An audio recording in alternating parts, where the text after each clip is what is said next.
Hello and welcome to Night Moves. I am Mark Padilla. I've got here next to me Greg Keller. Night Moves is where we tell tales of men who serve with faith in action. So, what exactly is prayer? From the dictionary, it's defined as a solemn request for help or expression of thanks addressed to God. From the Baltimore Catechism, prayer is the lifting up of our minds and hearts to God to adore Him, to thank Him for His benefits, to ask His forgiveness, and to beg Him all the graces we need, whether for soul or body. From the Catechism of the Catholic Church, number 2559, prayer is the raising of one's mind and heart to God, or the requesting of good things from God.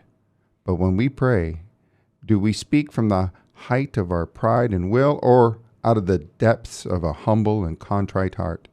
He who humbles himself will be exalted. Humility is the foundation of prayer. Only when we humbly acknowledge that we do not know how to pray as we ought, are we ready to receive freely the gift of prayer. Right. And honestly, that last line, I think about this often. I think, well, here I am, I'm a Catholic school teacher. I'm part of a men's prayer group that prays from 6 in the morning to 8 in the morning every day, 365, and Monday through Friday from 6 to 7 in the evening. So these guys are praying 3 hours a day. I don't always get to participate fully in it because I'm off to work or doing the things, or I'm off at Knights of Columbus meetings or whatever it be. But nonetheless, I am praying quite frequently. And yet there are times where I feel like in a funk, like I'm not into the prayer, or I'm not as praying as well as I ought. That is when we need to redouble our efforts to prayer, especially when we're not feeling like it. I mean, right. we get distracted, we get tempted. So we absolutely need. And Archbishop Fulton Sheen said that prayer is actually just a dialogue with God. Mm-hmm. So prayer can take many forms, as we'll discuss later. But in those times of spiritual dryness, or whatever malaise we might be in, that's when it's really important. Just ask God. Say, hey God, I'm having difficulty. Can you help me out here? Right.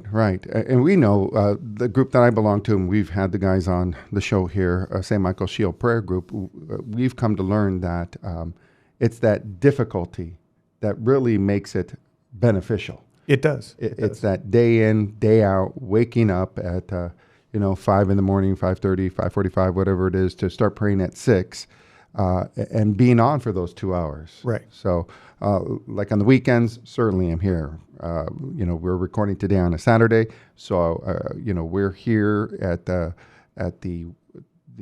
studios of Virgin Most Powerful Radio, which is also where we have the Sacred Heart Chapel, which we see in the background here of our video.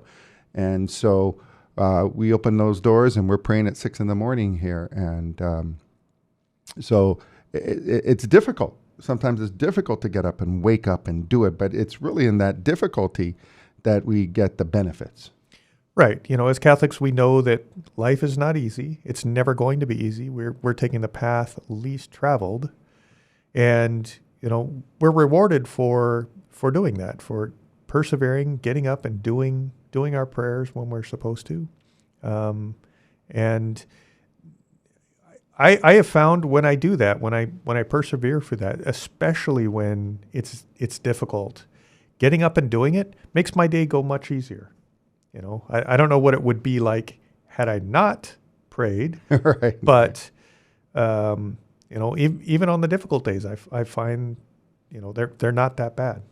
Well, yeah, and certainly we know that when we're in the battle, like the way we are in these spiritual battles, and we're on the forefront having a radio show and praying, hours a day, and bringing men to prayer and families to prayer and all the good things we do, that the evil one, our opponent, is going to come all the harder at us. Absolutely. And what the prayer does is it doesn't, it helps us not to get into despair. Exactly. Right? Not to say, oh, well, woe is me, you know. And, I know I've shared with you, Craig, this week we just had car troubles the last couple of weeks in my family, right? My wife's car has been in the shop for 2 weeks. First there was a radiator, and then, the head. And so now, of course, the cost and the time and not having that extra vehicle in our home. And then my vehicle doesn't start one of the days. And I'm thinking, oh well, of course, right? Right. And it's easy to despair. It's easy to say, why? But then I think it's because of that constancy in prayer and that kind of difficulty that we kind of put ourselves through in this this training, that it really wasn't all that bad the way I looked at the situation. Right. Yeah, it's especially important when you've heard the footsteps prayer, where whenever we're at our lowest, that's when Christ picks us up and carries us. But we have to ask for that. Yeah, certainly. So